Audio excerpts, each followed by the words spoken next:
അഞ്ചരക്കണ്ടി ദന്താൽ കോളേജിലെ വിദ്യാർത്ഥിയായിരുന്ന നിതിൻ ആത്മഹത്യ ചെയ്ത സംഭവത്തിൽ പ്രതിഷേധം കടുക്കുന്നതിനിടെ കോളേജിൽ കൂട്ടരാജി. കോളേജിലെ ഓർത്തോഡോണ്ടിക്സ് വിഭാഗത്തിലെ അധ്യാപകർ ഉൾപ്പെടെ 7ഓളം ജീവനക്കാർ മാനേജ്മെന്റിന് രാജിക്കത്ത് നൽകി.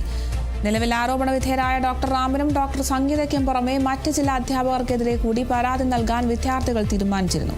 ഇതിനായി വാട്സാപ്പിൽ വോട്ടെടുപ്പ് അടക്കം നടന്നു.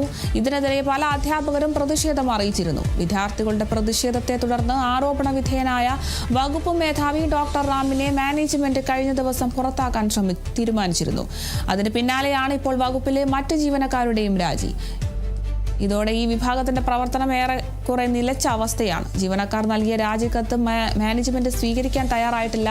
നിതിൻ ആത്മഹത്യ ചെയ്യുന്നതിന് തൊട്ടുമുൻപുള്ള ദൃശ്യങ്ങളും പുറത്തു വന്നിരുന്നു. പ്രിൻസിപ്പലിന്റെ ഓഫീസിൽ വിളിച്ചു വരുത്തിയ ശേഷം നിതിനോട് ലോൺ ആപ്പിനെ കുറിച്ച് ചോദിക്കുന്ന ദൃശ്യങ്ങളാണ് പുറത്തു വന്നത്.